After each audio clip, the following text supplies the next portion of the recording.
the national government officials, the NYS band, for whom I'm very proud because I'm an alumni of NYS, having graduated from there as serviceman number 53120 almost 30 years ago. All the entertainers here who entertained us, including Ngara Secondary School for the Deaf, whose letter I've received, read, internalized, and promised to look into the issues that are raised therein. To all invited guests, ladies and gentlemen, good afternoon. It gives me great pleasure to associate with the teachers gathered here for this forum that provides an excellent opportunity for school leaders, educators, the employer, unionists, Ministry of Education officials, and other professionals in the areas related to education to interact and share ideas and experiences. Before I delve into the nitty-gritties of this year's theme of valuing teachers' voices towards a new social contract for education, it is worth noting that education is the greatest asset that most people will ever own. Apart from its economic effects, education is critical to alleviating socio-cultural and political inequalities. Education is at the heart of the United Nations 2030 Agenda for Sustainable Development, and it is essential for the success of all the Sustainable Development Goals. While recognizing the importance of education, the UN 2030 Agenda highlights education as a standalone goal under SDG 4. The United Nations further notes that education can accelerate progress towards the achievement of all the other 17 SDGs. Target 4C in Article 70 of the Education 2030 Incheon Declaration observes that that teachers are the key to achieving all the targets in the Education 2030 Agenda. Target 4C further states that since teachers are a fundamental condition for guaranteeing quality education, teachers should be empowered, adequately recruited, properly remunerated, motivated, and more importantly, supported so that they could efficiently and effectively discharge their roles and responsibilities. In actual fact, it is for these reasons that our teachers must be celebrated because of the crucial role that they play in building sustainable societies and, by extension, promote a culture of peace, human rights, and democracy through quality, equitable education. As the global community comes together to celebrate the teachers and central role that they play in providing children with quality education and lifelong learning, it is equally important to recognize the challenges faced by this cadre of professionals in the midst of the increasing demands on your duties. To this end, the Ministry of Education and line agencies have always strived to ensure that teachers are professionally empowered. The government will redouble its efforts to engage with the teachers and their organizations and devise concrete policy measures and strategies to provide appropriate incentives, including competitive remuneration and clear career path progression.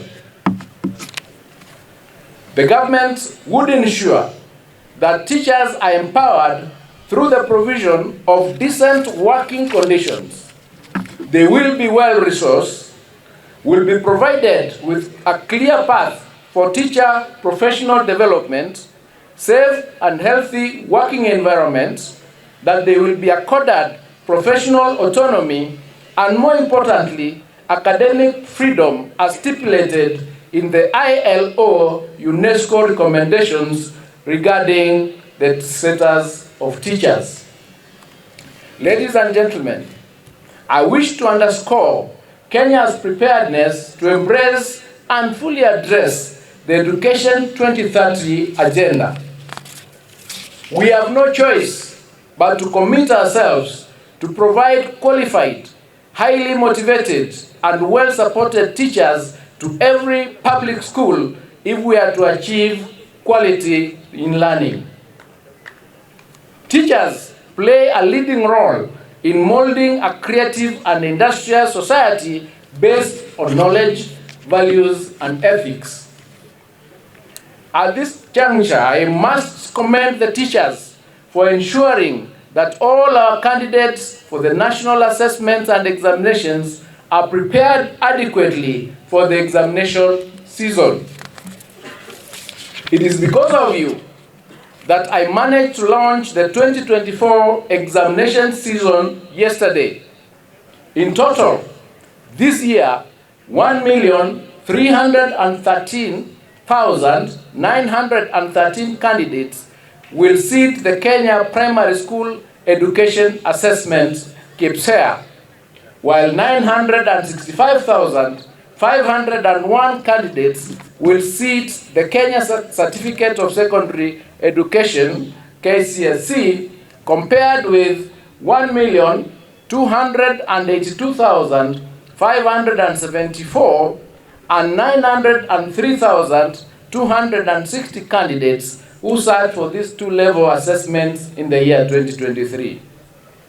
I urge you to support us in administering the national examinations so that we can deliver quality education in this country. On this auspicious occasion, ladies and gentlemen, I wish to assure the country that the government is obligated to empower teachers because they are the force for social change. Educators awaken potential and foster the fundamental capacity of human beings to seek knowledge, disseminate information, and also share their collective wisdom. This is precisely the reason that educators should be empowered, because they have the capacity to awaken the sense of social justice that is essential to building peace and sustainable development on a foundation of strong policies centered on social progress, justice, democracy, and the eradication of poverty. As we mark World Teachers' Day today, it should dawn on everybody, including the employer, that empowered teachers offer fresh ideas, provoke fresh ways of thinking and acting, instill principles, values, and ideals in the society, and by extension, they shape visions. As a matter of fact, empowered teachers and their organizations play a crucial role in the process of expanding access to education and to an effective response to the scourge of child labor. Teachers are a tremendous force for bringing about social change. The ministry appreciates KNUT's initiatives by putting in place dispute resolution mechanisms to resolve their grievances in an amicable manner with a view of achieving sustainable industrial peace in the teaching subsector.